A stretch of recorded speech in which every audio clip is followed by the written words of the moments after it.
কোশ্চেনটা ধরে সিরিয়ালি পড়াবো, সেটা হচ্ছে সেট বি। আমার কাছে যে কোশ্চেনটা আছে এই মুহূর্তে সেটা হচ্ছে সেট বি, অর্থাৎ এই সেট বি এর 41 থেকে 70 পর্যন্ত ছিল ম্যাথ। সেট বি এর 41 থেকে 70 পর্যন্ত ছিল ম্যাথ। তো আপনারা আমি এইটার সিরিয়াল ধরে ধরে পড়াবো, কোশ্চেনটা বলবো এক্সপ্লেন করে, তারপর সলিউশনটা পাশাপাশি করব। তো প্রথমে 41 যে কোশ্চেনটা আমার কোশ্চেনের, আর কি আগেই বলি আমার কোশ্চেনের সিকোয়েন্সে আমি পড়াবো। এখানে তিনজন ব্যক্তি দিয়েছে, মেলিসা, তারপর হচ্ছে জিম, আর হচ্ছে প্যাট। বলছে আমি টোটালি যে বাংলা এক্সপ্লেন করি, মেলিসা হচ্ছে জিমের মেলিসার বয়স জিমের 4 গুণ। অর্থাৎ আপনি যদি এখানে জিম এবং মেলিসা, স্পেলিং কি দিয়েছে মেলিসা, এই দুজন ব্যক্তি আছে, আবার আরেকজন হচ্ছে প্যাট, এই তিনজন ব্যক্তি নিয়ে হচ্ছে কাউন্ট। তো কোশ্চেনে জিমের বয়সটা ওয়াই দেওয়া আছে, জিমের বয়স ওয়াই দেওয়া আছে, ঠিক আছে। বলছে জিমের বয়স ওয়াই, মেলিসা বলছে জিমের 4 গুণ, তাহলে এর বয়স হচ্ছে 4y প্রশ্ন অনুসারে। আর বলছে প্যাট 5 ইয়ার্স ওল্ডার দেন মেলিসা, তার মানে প্যাটের বয়স হচ্ছে মেলিসার বয়সের চেয়ে 5 বছরের বড়, তাহলে প্যাটের বয়স কত চাইছে, তাহলে কোশ্চেনটা কত 4y + 5, অর্থাৎ অপশন এ কারেক্ট। আবার বলি, প্রশ্ন বলছে মেলিসা জিমের থেকে 4 গুণ বড় বয়স, প্যাট মেলিসা থেকে 5 বছরের বড়। যদি জিমের বয়স ওয়াই হয় তাহলে প্যাটের বয়স কত, তাহলে আপনার জিমের বয়স ওয়াই দেওয়া আছে, তাহলে মেলিসা বলছে জিমের 4 গুণ, তাহলে মেলিসা হচ্ছে 4y। আবার প্যাট বলছে মেলিসা থেকে 5 বছরের বড়, তার মানে মেলিসার বয়সের সাথে 5 যোগ করলে প্যাটের বয়স বেরোবে, যেটা প্রশ্নে চেয়েছে। তো এটা মোটামুটি একটা সহজ কোশ্চেনে ছিল, আশা করি সবাই পেরেছেন। এরপরে কোয়েশ্চেন 42, এটা আসলে সায়েন্সের স্টুডেন্ট ব্যতীত পারাটা খুব টাফ ছিল। আপনাদের বলছে টেম্পারেচার অফ এ সিটি, মানে একটা শহরের তাপমাত্রা হচ্ছে 20 ডিগ্রি সেলসিয়াস। কোন একটা শহরের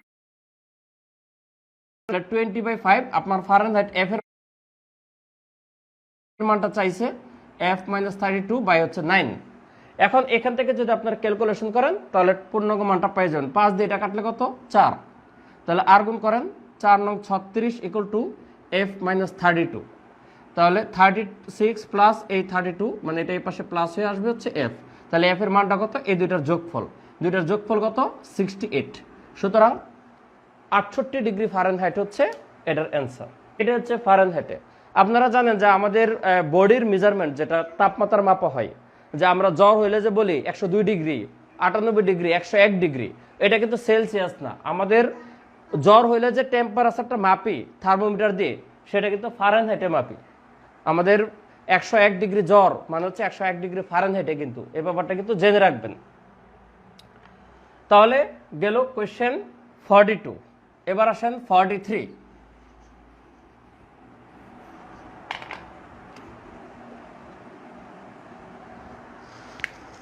কোয়েশ্চেন 43 বলছে দ্য এভারেজ অ্যারিথমেটিক মিন।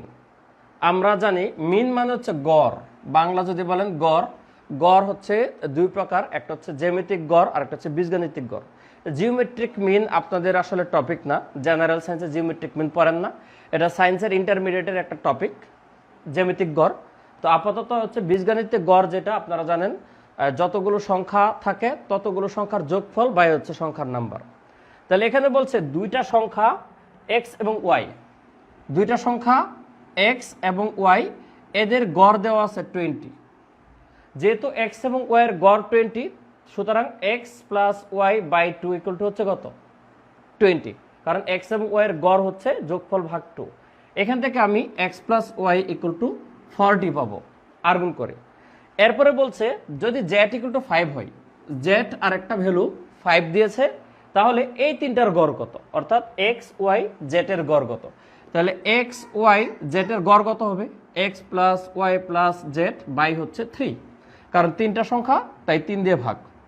এখন আপনি মান বসান, x + y এর মান কত 40 প্লাস z এর মান কত 5 ভাগ হচ্ছে 3, তাহলে 45 ভাগ হচ্ছে 3, অ্যান্সারটা হচ্ছে 15। সুতরাং এক্স এবং ওয়াই জেটের গড় হচ্ছে 15। ঠিক আছে, এই আপনারা একটু বলেন তো যে স্পিড ঠিক আছে কিনা, কারণ যেহেতু 30টা কোয়েশ্চেন সলভ করা, আমি মাত্র 3টা করলাম, 30টা কোয়েশ্চেন সলভ করা, এই জন্য অল্প একটু স্পিডে যাচ্ছি। এখন আপনারা বলেন যে স্পিড ঠিক আছে কিনা।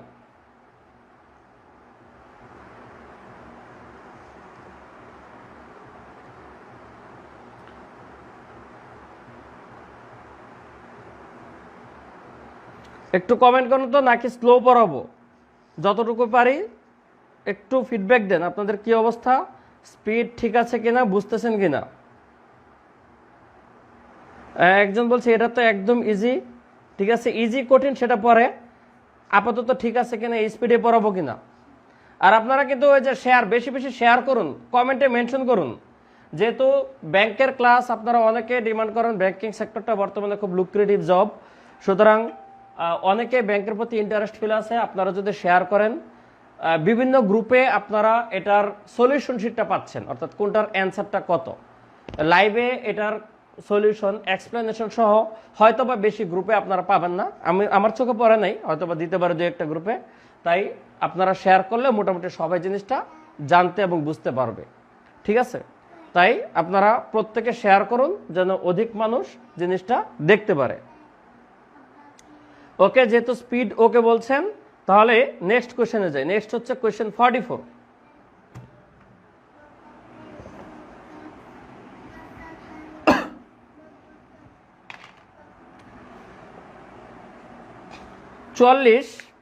যেটা বলছে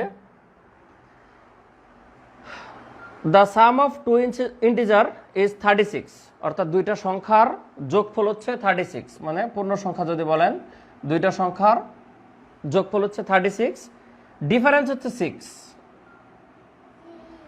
সমষ্টি হচ্ছে 36, ডিফারেন্স হচ্ছে 6। তাহলে what is the smaller of two numbers, মানে দুইটা সংখ্যার মধ্যে কোনটা ছোট। আপনার টার্গেট হচ্ছে দুইটা সংখ্যাকে বের করতে হবে, বের করার পর আপনি বুঝতে পারবেন কোনটা ছোট কোনটা বড়। তাহলে আমরা যদি প্লাস করে দিই, তাহলে প্লাস করলে এটা কাটা, 2x ইকুয়াল টু 42, 36 আর 6 যোগ করলে কত, 42।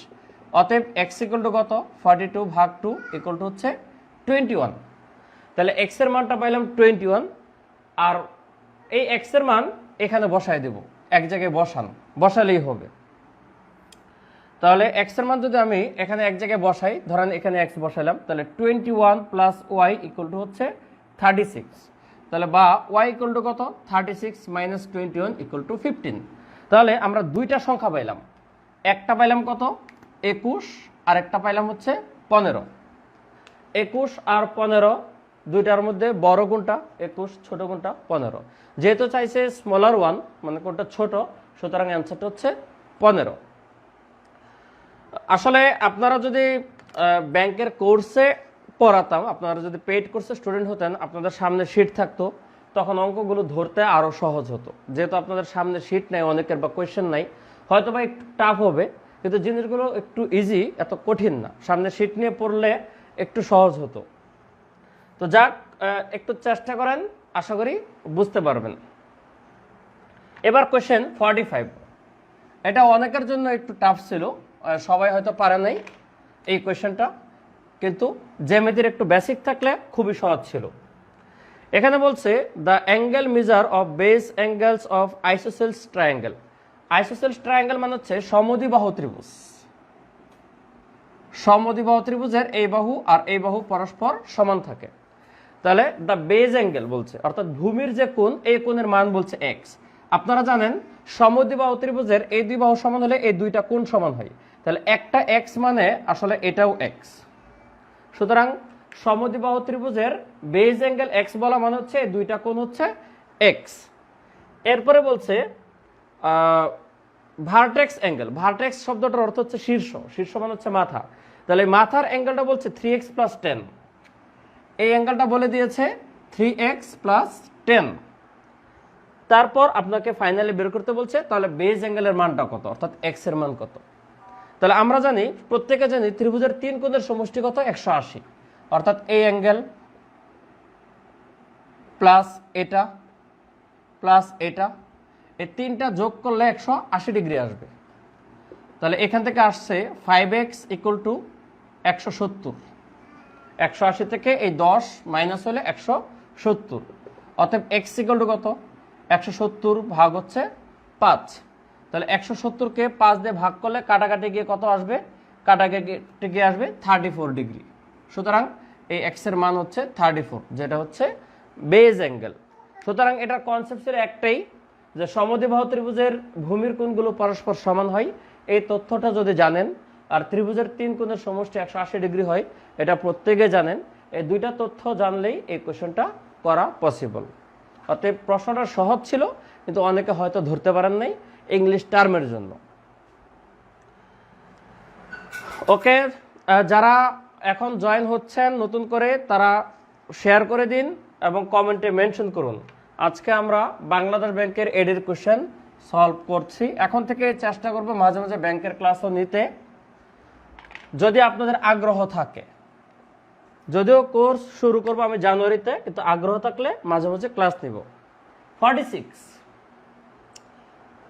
Wendy has 5 pairs of pants এবং 8টা শার্ট। মানে ধরেন এই কোশ্চেনটার মধ্যে একটু ঘাপলা আছে। এখানে 5 পেয়ার্স বলতে, পেয়ার তো জানি জোড়া, তো এখানে জোড়া ধরলে আবার 10টা হয়ে যায়, তো ওই সেন্সে এখানে অপশন নাই। সুতরাং এখানে আমরা 5টা প্যান্ট, অর্থাৎ প্যান্ট 5টা আর শার্ট হচ্ছে 8টা। তো তাদের মাঝে কত প্রকারে অ্যারেঞ্জমেন্ট করতে পারবে, মানে কম্বাইনেশন কত প্রকারে করতে পারবে। ব্যাপারটা হচ্ছে সে 5টা প্যান্ট থেকে একটা প্যান্ট সিলেকশন করতে পারবে 5C1 উপায়ে, এবং 8টা শার্ট থেকে একটা শার্ট উপায় সিলেক্ট করতে পারবে 8C1 উপায়ে। তাহলে সেই 5 × 8 অর্থাৎ 40 ভাবে এই কম্বিনেশনটা ক্রিয়েট করা পসিবল। মানে ব্যাপারটা হচ্ছে এরকম যে আপনার বাসায় 5টা প্যান্ট আছে আর 8টা শার্ট আছে, আপনি কত প্রকারে বাইরে বেরোতে পারবেন ড্রেস আপ করে। তাহলে আপনি একটা প্যান্টের সাথে কিন্তু 8টা শার্ট পরতে পারেন, আবার দ্বিতীয় আরেকটা প্যান্টের সাথে 8টা শার্ট পরতে পারেন। এভাবে জাস্ট দুইটা গুণ দিলেই হয়ে যায়। এটা হচ্ছে ম্যাথমেটিক্যাল ফরম্যাট 5C1, যেহেতু কম্বিনেশন বলছে, অথবা সরাসরি আপনি যেটা গুণ দিলেই বেসিক যদি বুঝেন পেয়ে যাবেন। এটা পারমুটেশন কম্বিনেশনের যদি আমার গ্রুপে ক্লাস দেখেন, প্রথম টাইপ যেটা যাতায়াত বা ঘরে দরজা ঢোকা, ওই টাইপের সাথে কমন পড়ছে জিনিসটা। তো ইটস ভেরি ইজি কোয়েশ্চেন। তো এটা সবাই পারছেন, ক্যালকুলেশনও ছোট। আপনাদের 2-1টা অঙ্ক খুব বড় ক্যালকুলেশন দিয়েছিল। এবার আসেন 47, এটা খুব ট্রিকি কোয়েশ্চেন ছিল। এটা মেন্টাল এবিলিটির কোয়েশ্চেন, ম্যাথমেটিক্যাল এবং মেন্টাল দুইটার কম্বাইনেশনে দিয়েছে এই কোয়েশ্চেনটা। 47 এই কোয়েশ্চেনটা ছিল মানসিক দক্ষতা এবং ম্যাথের মিক্সচারে। ম্যাক্স একটা নাম, বলছে ও প্রতি 4 দিন পর পর জিমে যায়। নাম কি? ম্যাক্স। ও হচ্ছে এভরি 4 ডে যায়, এভরি 4 ডে। আচ্ছা, সংখ্যা বলে কি? 4 দিন পর পর সে হচ্ছে জিমে যায়। আরেকজন ব্যক্তি আছে এলেন বা এলিন, যেটাই বলি নাম, উচ্চারণ জানি না, ব্রিটিশ উচ্চারণ, আমেরিকান উচ্চারণ। ও যায় প্রতি 3 দিন পর পর, ও 3 দিন পর পর জিমে যায়। তাহলে আজকে হচ্ছে সোমবার, টুডে কত? টুডে হচ্ছে মানডে, আজকে সোমবার। আজকে দুইজনে জিমে গেছে, এই দুইজনে আজকে গেছে। তাহলে যেহেতু তারা প্রতিদিন যায় না, একটা ব্যাপার খেয়াল করেন, যেহেতু প্রতিদিন যায় না, দ্যাট মিনস আজকের পরে কি মঙ্গলবার তারা কেউ যাবে না, বুধবার কেউ যাবে না, বৃহস্পতিবার কিন্তু আবার এই এলেন আসবে, কারণ ওর 3 দিন পরে আসবে, কিন্তু সেদিন কিন্তু ম্যাক্স আসবে না। এই জন্য বলছে তারা আবার কতদিন পরে একসাথে জিমে যাবে। এই ধরনের অঙ্কগুলো সাধারণত লসাগু দিয়ে করতে হয়। এদের যে লসাগু হবে, ধরেন আরো একটা ব্যক্তি যদি দিত যে ধরেন আমি আশরাফুল 6 দিন পর পর যাই, তখন যতজন ব্যক্তি যতদিন পর পর যাবে তাদের যে লসাগুটা হবে সেটাই হচ্ছে আবার তারা মিলিত হবে। তাহলে 3 এবং 4 এর লসাগু আমরা জানি হচ্ছে 12। সুতরাং 12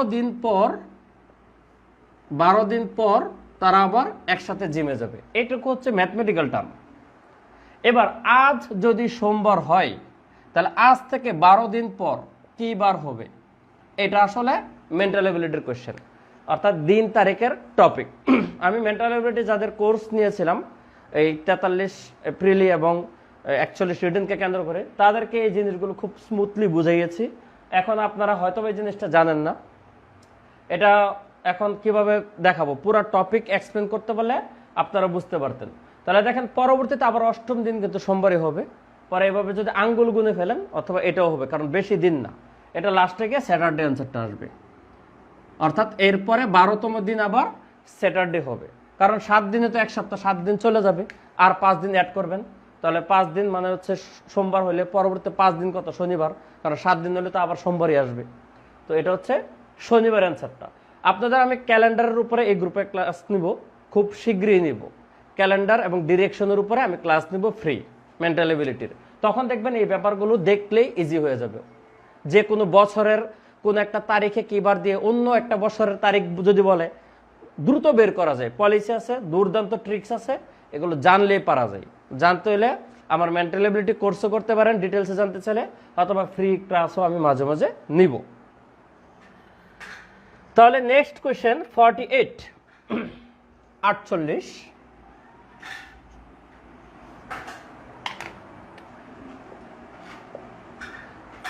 বলছে the width of A rectangle. Rectangle তো হচ্ছে আয়তক্ষেত্র, তার মানে একটা আয়তক্ষেত্র আপনি ড্র করেন। আয়তক্ষেত্রে এটা হচ্ছে লেন্থ আর এটা হচ্ছে উইডথ। উইডথ বলছে মানে প্রস্থটা বলে দিয়েছে 20 সেন্টিমিটার, এবং বলছে দ্য ডায়াগোনাল। ডায়াগোনাল মানে হচ্ছে তার কর্ণ, ঠিক আছে? এটা 20 মানে কিন্তু এটাও 20, তাহলে ডায়াগোনাল হচ্ছে তার কর্ণ। কর্ণ বলছে দৈর্ঘ্য থেকে 8 সেন্টিমিটার বেশি। তাহলে খেয়াল করেন, দৈর্ঘ্য যদি x হয় তাহলে এটা হচ্ছে x + 8। দৈর্ঘ্য যদি x হয় আর ওইটা হচ্ছে x + 8, তাহলে আপনার এই দৈর্ঘ্য কত? তাহলে এটা পিথাগোরাসের সূত্র আপনারা জানেন, অতিভুজ স্কয়ার = লম্ব স্কয়ার প্লাস এই ভূমি স্কয়ার। এইটুকুকে আপনারা ক্যালকুলেশন করবেন। ক্যালকুলেশন করলে গিয়ে ফাইনালি, আমি যেহেতু সময় শর্ট, আপনাদের ক্যালকুলেশন করে দেখাবো না, লাস্টে 21 অ্যান্সার আসবে। এটা ক্যালকুলেশন করলে ফাইনালি গিয়ে 21 অ্যান্সার আসবে। পিথাগোরাস অনুসারে আপনারা ভেঙে ফেলবেন, এটা সহজেই ভাঙাটা। x² + 16x + 64 = x² + 400, এটা কাটা। তখন এই 16x = 64 যদি বিয়োগ দেন 400 থেকে, তাহলে 336 আসে। তখন 16 দিয়ে ভাগ করলে 21 হয়ে যাবে। x = 336 / 16, 21 আসবে। ক্যালকুলেশন খুব জটিল না, করবো না বলেও করে দিলাম, চলে আসছে হাত দিয়ে, সমস্যা নেই। নেক্সট 49, এটা খুব সহজ কোশ্চেন ছিল, আমি যদি করি। এটা মেন্টাল এবিলিটির কোশ্চেন। 49, একটা ধারা দিয়েছে, এই ধারার পরবর্তী পদ কত? তাহলে ধারাটা দেখেন খুব সহজ ছিল। এটা ছিল আজকের ম্যাথের সবচেয়ে সহজ কোশ্চেন। 320 না, এটা সহজ না, এটা দ্বিতীয় সহজ ছিল। এর চেয়ে সহজ আর একটা ছিল 160, 80, 40। দেখেন অর্ধেক হচ্ছে, 320-এর অর্ধেক 160, এর অর্ধেক 80, এর অর্ধেক 40, তাহলে এর অর্ধেক কত? 20 হবে। অর্থাৎ পরবর্তী সংখ্যাটা কত? 20। এই 50 ছিল আজকের কোশ্চেনের সবচেয়ে ইজিয়েস্ট কোশ্চেন। বলছে একটা সংখ্যা দিয়েছে 9 কোশ্চেনে, বলছে 9-এর বেলায় কোন শব্দটা প্রযোজ্য নয়। এখানে বেশ কয়েকটা অপশন ছিল, যেমন প্রথমেই বলেছে প্রাইম নাম্বার। প্রাইম মানে আপনারা জানেন মৌলিক সংখ্যা। তাহলে বলেন তো 9 কি মৌলিক সংখ্যা? ডেফিনেটলি না, কারণ 9-কে 3 দিয়ে ভাগ করা যায়। যে সমস্ত সংখ্যাকে 1 এবং ওই সংখ্যা দিয়ে ভাগ করা যায়, অন্য কোনো দিয়ে ভাগ করা যায় না, সেগুলো হচ্ছে প্রাইম নাম্বার। তাহলে বলছে 9-এর বেলায় কোন কথাটা সত্য নয়, তাহলে প্রাইম অসত্য। সুতরাং প্রথমে এটা উত্তর, বাকিগুলো আপনার যাচাই করার দরকার নেই। বাকি বলছে integer, real number, whole number. Whole number পূর্ণ সংখ্যা, রিয়েল নাম্বার বাস্তব, এগুলো হচ্ছে কারেক্ট অ্যান্সার, আপনারা জানেন। সুতরাং 9 হচ্ছে প্রাইম নাম্বার না। এগুলো 1 সেকেন্ডের উত্তর ছিল, কোয়েশ্চেন সহজে দেই। তাহলে আমরা 10টা কোয়েশ্চেন সলভ করলাম, এখন পর্যন্ত 10টা কোয়েশ্চেন সলভ করলাম, কিন্তু আপনাদের উপস্থিতি আশাব্যঞ্জক নয়। তার মানে আপনারা অলরেডি এই বাংলাদেশ ব্যাংকের এডের কোয়েশ্চেন হয়তোবা সলভ করে ফেলছেন অথবা পারেন। এই কি অবস্থা বলেন তো, ক্লাস কি, সলিউশন কি ভালো লাগতেছে না?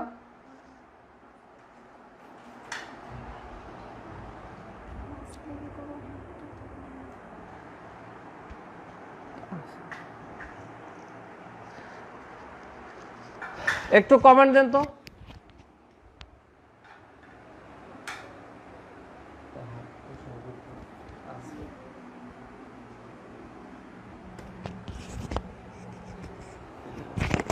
এই কারা কারা একটু লাইভে আছেন, একটু সজাগ হন তো, হাত তোলেন তো, যা আছেন বা ক্লাস করতেছেন, একটু দেখি কি অবস্থা।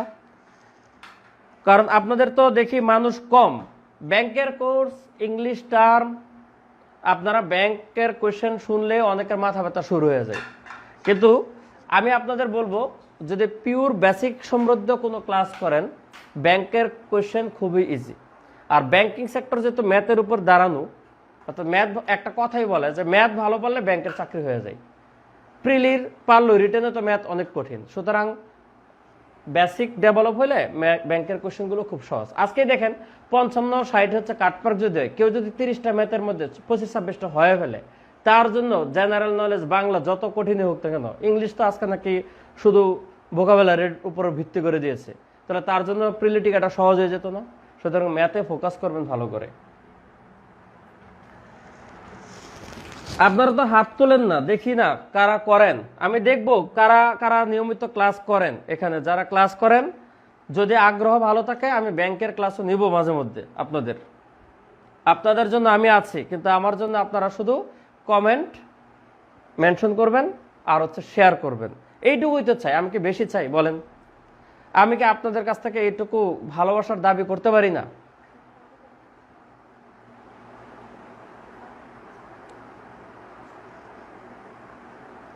নেক্সট হচ্ছে 51।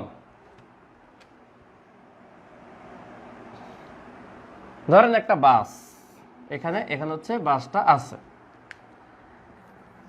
বলছে একটা bus picks up a group of tourist at a hotel. এইগুলো আপনারা জানেন, ইতিহাস। আমার দরকার হচ্ছে ম্যাথমেটিক্যাল অংশ লাস্টে, যেটা the site seeing bus travels 2 blocks north, অর্থাৎ 2টা ব্লক উত্তরে যায়। একটু দেখেন, এইটা হচ্ছে স্টার্টিং পয়েন্ট। এখন 2টা ব্লক উত্তরে যাবে, এই একটা ব্লক, এই একটা ব্লক। আপনারা জানেন এটা হচ্ছে নর্থ, এটা সাউথ, এটা হচ্ছে ইস্ট, এটা হচ্ছে ওয়েস্ট। যে কোনো কিছুর 4টা দিক হচ্ছে এই জিনিসটা, নর্থ, সাউথ, ইস্ট, ওয়েস্ট, 2টা ভার্সিটি, ঠিক আছে? তাহলে 2টা ব্লক সে কোথায় যায়? নর্থে যায়। 2 ব্লক নর্থ, তারপর হচ্ছে কোথায় কোশ্চেন হারাই ফেললাম। ও আচ্ছা, 2 ব্লক নর্থে যায়, তারপর 2 ব্লক হচ্ছে ইস্ট, এই এক ব্লক, এই হচ্ছে আরেক ব্লক। তাহলে 2 ব্লক নর্থ থেকে 2 ব্লক ইস্টে গেল। তারপর হচ্ছে 1 ব্লক সাউথ, এই যে 1 ব্লক সাউথে নামলো। আবার 2 ব্লক ইস্টে গেল, এই 1, এই হচ্ছে 2। ইস্টে যাওয়ার পর আর 1 ব্লক সাউথে আসলো, তার মানে এখানে গেল। তাহলে এখানে যাত্রা অবস্থা থেকে তার বর্তমান পজিশন কত দেখেন তো। এই জায়গাটা থেকে এই জায়গাটার কয়টা ফোঁটা বেশি? একটা, এখানে একটা, 2, এই 3, এই 4। সুতরাং এখানে 4টা ব্লক আছে, আর এই দিকটা কত? ইস্ট। সুতরাং 4 ব্লক ইস্ট। যাত্রা অবস্থা থেকে 4টা ব্লক ইস্টে আছে। দেখেন তার গতিপথটা হচ্ছে এটা, প্রথমে 2 ব্লক উত্তরে, পরে 2 ব্লক পূর্বে, 1 ব্লক সাউথ দক্ষিণে, আবার 2 ব্লক পূর্বে এবং 1 ব্লক সাউথ। তাহলে এই ডিস্টেন্সটা হচ্ছে 4টা ব্লক পূর্বে আছে তার যাত্রা পজিশন থেকে। এটা খুব সহজ ছিল কোশ্চেনটা। এবার হচ্ছে আমরা 52 করব। Question number 52।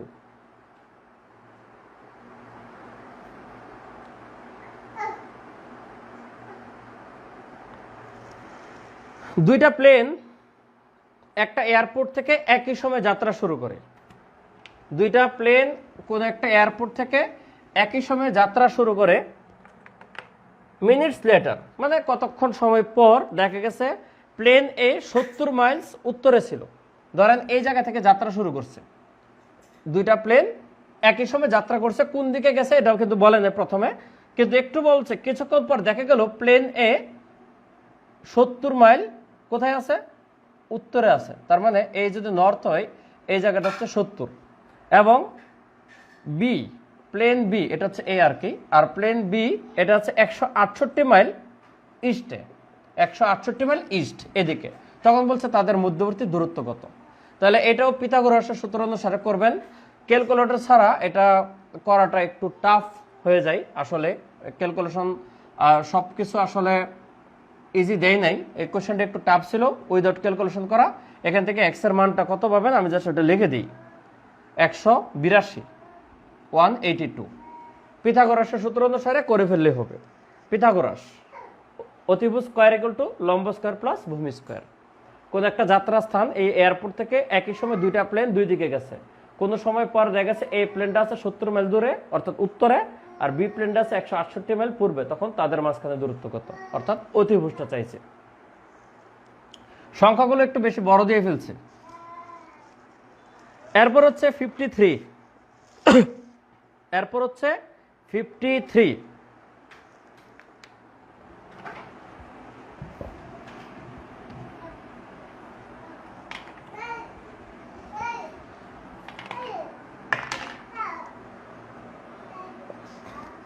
If the area of a small pizza, দেখেন আমরা জানি পিজার সাইজটা গোলাকার হয়, এটার এরিয়া, তাহলে এরিয়া মানে বৃত্ত, তাহলে বৃত্ত পাই আর স্কোয়ার, এই এরিয়াটা দেওয়া আছে 78.5, ঠিক আছে। তাহলে what is the size of box would best fit to small pizza, তার মানে এই পিজাটা আপনি কোন বক্সের ভিতরে সুন্দর করে ফিটিং করে রাখতে পারবেন। তার মানে আমার বক্সটা হবে কত, বর্গাকৃতির, বক্সটা হবে বর্গাকৃতির। তাহলে এই বর্গক্ষেত্রের মানে এই বর্গক্ষেত্রের বাহুর দৈর্ঘ্যটা কত চাইছে, মানে এইটুকুর লেন্থ আর এইটুকুর লেন্থ কিন্তু সেম আসবে। তাহলে এই লেন্থটা কত বলেন তো, এই দৈর্ঘ্যটা হচ্ছে কি ব্যাস, পিজার যে ব্যাস এটাই হবে বর্গক্ষেত্রের দৈর্ঘ্য। তাহলে আপনার পিজার ক্ষেত্রফল দেওয়া আছে 78.4, পায়ের মান কত, আর স্কোয়ার ইকুয়াল টু হচ্ছে 78.5 বাই হচ্ছে 3.14। আপনারা জানেন পায়ের ভ্যালু হচ্ছে 3.14। এখান থেকে আপনার অ্যাপ্রক্সিমেট একটা ভ্যালু পাবেন, এক্স্যাক্টলি পাবেন না। যেমন দেখেন 3 দিয়ে এটা কাটলে কত হবে, 3 দুগুণে 6, 1 দিয়ে ধরলে 18, 18কে ধরলে 3 5 15 সামথিং আসে, ওই সামথিংটুকু 1.4 এর জন্য। সুতরাং দেখা যাচ্ছে একটা বর্গ সংখ্যার কাছাকাছি হচ্ছে 25। তাহলে আর স্কোয়ার ইকুয়াল টু যদি 25 হয়, যেহেতু প্রশ্নের সবগুলো সংখ্যা কি পূর্ণ সংখ্যা, এই জন্য দশমিকের ব্যাপার কাউন্ট করবেন না, কাছাকাছি বর্গ সংখ্যা আছে 25। তাহলে আর স্কোয়ার ইকুয়াল টু 25 হলে আর এর মান হচ্ছে 5, তাহলে আর কি এইটুকু 5, তাহলে এইটুকু 5, তাহলে এই টোটাল লেন্থ হচ্ছে 10। সুতরাং আপনার 10 একক দৈর্ঘ্যের একটা বক্সের ভিতরে এই পিজাটা সুন্দর করে ফিটিং হয়ে যাবে। আশা করি ক্লিয়ার, বুঝছেন কোয়েশ্চেনটা। একটু ফিডব্যাক দেন তো, এটা বুঝছেন কিনা, একটু ফিডব্যাক দেন। এটা একটু টাফ কোয়েশ্চেন তো, বুঝছেন কিনা একটু ফিডব্যাক দেন।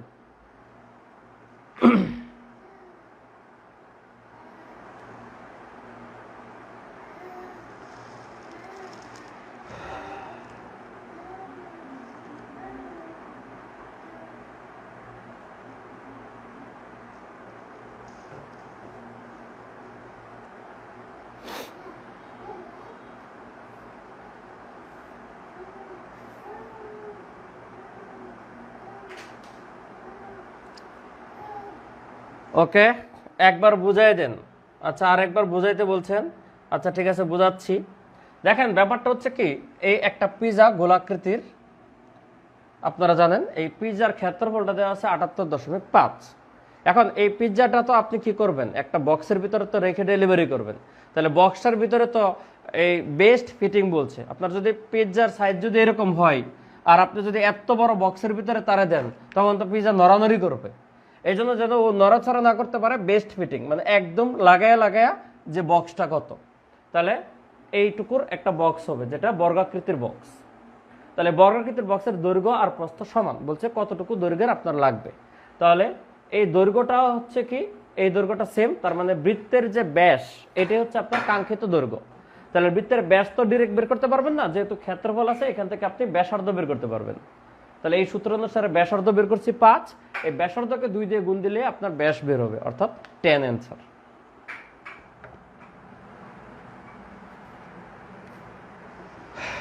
এরপর হচ্ছে আমার প্রশ্ন নং 54, প্রশ্ন নং 54।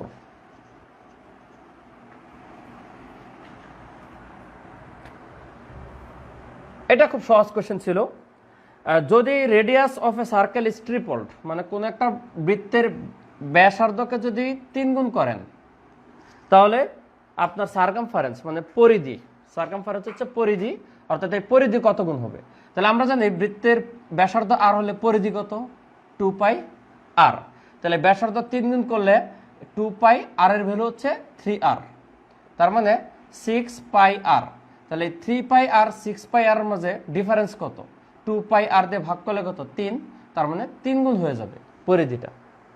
কোন একটা বৃত্তের ব্যাসার্ধ যদি আর হয় তার পরিধি হচ্ছে 2πr ইনিশিয়ালি। এখন ব্যাসার্ধটাকে 3 গুণ করে ফেললেন, অর্থাৎ 3r বানালেন, তখন পরিধি হবে 6πr। তাহলে 2πr থেকে 6πr চেঞ্জটা কি হয়েছে? চেঞ্জটা হচ্ছে 3 গুণ হয়েছে। তাহলে 3 গুণ মানে কি? মাল্টিপল বাই কত? 3। এটা হচ্ছে অপশন এ অ্যান্সার। 55, এটা সম্ভাব্যতা থেকে আসছে। জেনিফার ফ্লিপড, মানে একটা কয়েন 3 বার মারছে। 3 বার যদি করে তাহলে 3 বারে কি পাইছে? হেড পাইছে। 3 বারে কত আসছে? হেড, মানে হেড হেড হেড।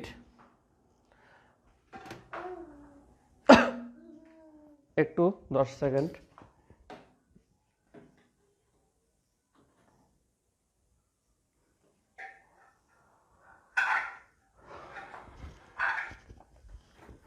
একটু 10 সেকেন্ড, আমার এখানে কারেন্ট চলে গেছে, তো একটু লাইনগুলো চেঞ্জ করে নিই।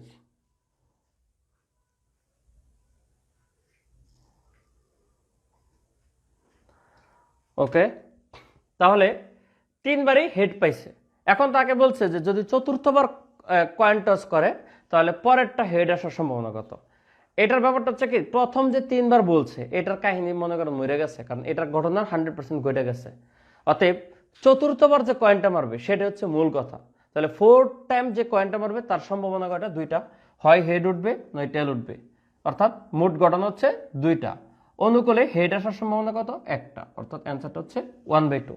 এটা আবার অনেকে ওই যে 4টা মুদ্রা কাউন্ট করে, প্রথমে 3টা এরপরে 1টা, অর্থাৎ 4টা মুদ্রা কাউন্ট করলে 2 পর 4 16টা ঘটনা ঘটবে। সেখান থেকে আগেও 3টা হেড আসছে, আরও একটা হেড আসবে, তাহলে সবগুলো হেড আসার সম্ভাবনা হয় হচ্ছে 1টা। টোটাল 16টা ঘটনার মধ্যে সবগুলো হেড আসবে 1টা। তখন অনেকে ভুল করে এটার 1/16 অ্যান্সার দিতে পারে, কিন্তু এই ফ্যাক্টটা আসবে না।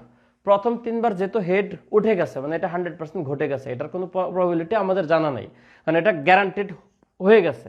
যেটা গ্যারান্টেড হয়ে যায় সেটা আর প্রবাবিলিটিতে পরবর্তীতে কাউন্ট হয় না।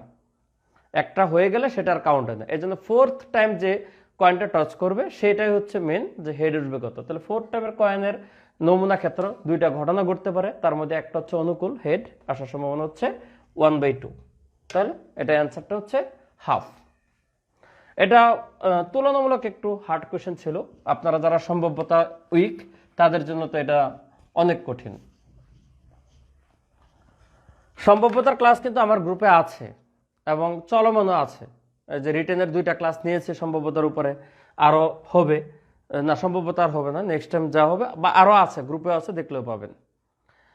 এরপরে 56, what is the greatest common factor of 24 এবং 64? আসলে হাইয়েস্ট কমন ফ্যাক্টর মানে HCF, অর্থাৎ গসাগু না বললে গ্রেটেস্ট কমন ফ্যাক্টর দিচ্ছে, এটা আলটিমেটলি গসাগুই। তাহলে 24 আর 64 গসাগু করেন, লসাগুর মতোই করেন, যেটুকু কনফার্ম ভাগ যায় সেটুকুই হচ্ছে গসাগু।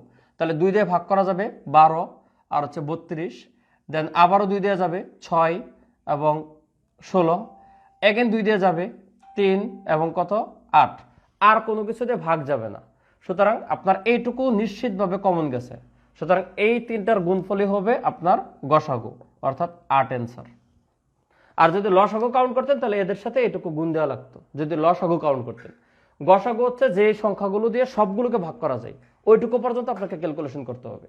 তাহলে 3 বার 2 দিয়ে সবগুলোকে ভাগ করা গেছে, এই জন্য 3টার গুণফল 8 হচ্ছে আপনার গসাগু। তাহলে গ্রেটেস্ট কমন ফ্যাক্টর হচ্ছে হাইয়েস্ট কমন ফ্যাক্টরই, অর্থাৎ গসাগুর অল্টারনেটিভ ফরম্যাটটা দিচ্ছে এটা। তো আপনারা জানেন যে LCM আর HCF, অর্থাৎ লসাগু গসাগু পার্ট থেকে এই জিনিসটা আসছে। এরপর হচ্ছে 57, এগুলো খুব সহজ কোয়েশ্চেন। 57 আপনারা যারা ব্যাংকিং সেক্টরের পরীক্ষা দেন অ্যাটলিস্ট এই ধরনের কোয়েশ্চেন অবশ্যই করেই যান। এটা হচ্ছে সুদ কষা থেকে, interest. What is the annual interest rate, মানে আর চেয়েছে, interest rate of an account earns, মানে আই ইন্টারেস্ট পাওয়া যাচ্ছে হচ্ছে 948। সিম্পল ইন্টারেস্ট রেট মানে হচ্ছে সরল সুদ, যৌগিক সুদ না। আপনারা জানেন সুদ 2 প্রকার, সিম্পল অ্যান্ড কম্পাউন্ড। তো চক্রবৃদ্ধি হচ্ছে কম্পাউন্ড আর সিম্পল হচ্ছে সরল সুদ। তাহলে আয় দেওয়া আছে কত 948, সময় দেওয়া আছে n = 36 মাস। 36 মান্থ মানে হচ্ছে 3 ইয়ার, আপনারা জানেন 3 বছর মানে হচ্ছে 36 মাস। তো n = 3। আর ইনিশিয়াল ডিপোজিট মানে আপনার প্রিন্সিপাল মূলধন যেটা, সেটা হচ্ছে 7,900। তাহলে interest rate I equal to কত? আপনারা প্রত্যেকে জানেন আই ইকুয়াল টু পিএনআর, একটা ফর্মুলা আছে পিএনআর বাই 100। সেখান থেকে এই রেট যদি আলাদাভাবে সূত্র শিখেন তাহলে আই ইন্টু 100 বাই হচ্ছে পি ইন্টু এন। তাহলে ইন্টারেস্ট হচ্ছে 948 ইন্টু 100 বাই হচ্ছে প্রিন্সিপাল 7,900 ইন্টু এন হচ্ছে সময় 3 ইয়ার্স। এটা ক্যালকুলেশন করলে লাস্টে 4% আসবে, অর্থাৎ সুদের হার ছিল 4%, রেট অফ ইন্টারেস্ট হচ্ছে 4%। সহজ অঙ্ক ছিল, কঠিন না। এর স্যার অনেক পেছানো অঙ্ক আসতে পারে রিটার্নে, কিন্তু প্রিলিতে এর চেয়ে জটিল আসে নাই। 58 আমি 60 পর্যন্ত করব, তারপর দেখি যদি উপস্থিতি আশাবাঞ্জক না হয় ক্লোজ করে দেব। 58 বলছে দেয়ার আর 5 doors in a lecture room, অর্থাৎ একটা রুমের ভিতরে 5টা দরজা আছে। তাহলে কত রকমে একজন স্টুডেন্ট এক দরজা দিয়ে ঢুকে অন্য দরজা দিয়ে বেরোতে পারবে? এগুলো বিন্যাস সমাবেশের কোশ্চেন, সহজ কোশ্চেন। আমার প্রথম ক্লাস যদি কেউ করে থাকেন বিন্যাস সমাবেশের, এগুলো পারবেন।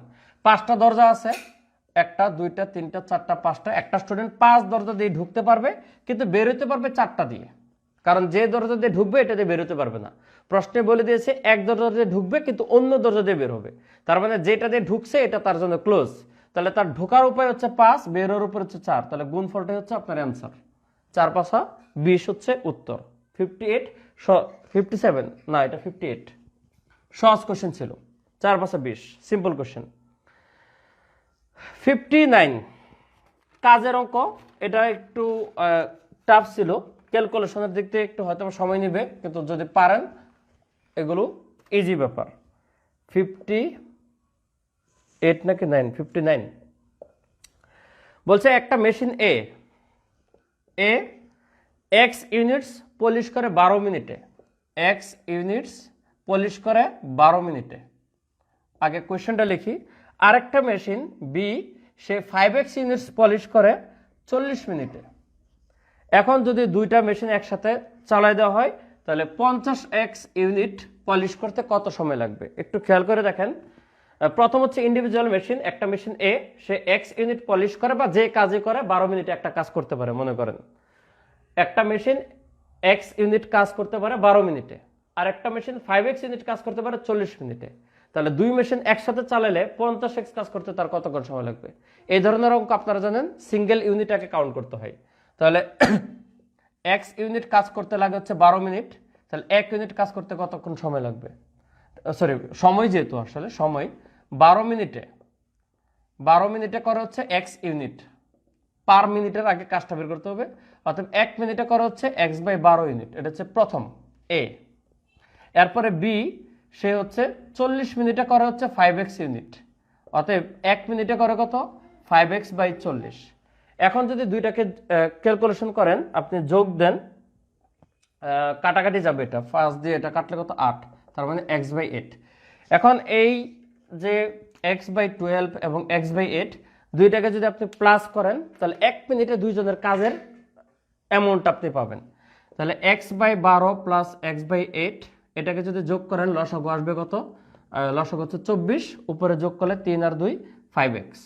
তার মানে 1 মিনিটে তারা দুইজন মিলে 5x/24 একক কাজ করতে পারে। তাহলে এবার বলছে আপনার 50 একক কাজ করতে কতটুকু সময় লাগবে? এরপরে আরেকটা ঐকিক করতে হবে।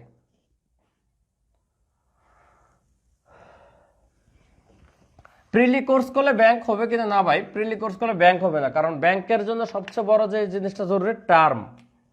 তাহলে 5x/24 ইউনিট কাজ করতে সময় লাগে 1 মিনিট, অতএব 1 ইউনিট কাজ করতে সময় লাগবে 24/5x মিনিট, অতএব 50x পরিমাণ কাজ করতে সময় লাগবে 24/5x ইন্টু 50x। x কাটা, এটাতে কাটলে 10, অর্থাৎ 240 মিনিট সময় লাগবে। আপনাদের বেশ কিছু কোশ্চেন আছে প্রিলি কোর্স করলে ব্যাংক কভার হবে কিনা? না ভাই, উল্টাপাল্টা আপনাদের আশ্বাস দিয়ে লাভ নাই।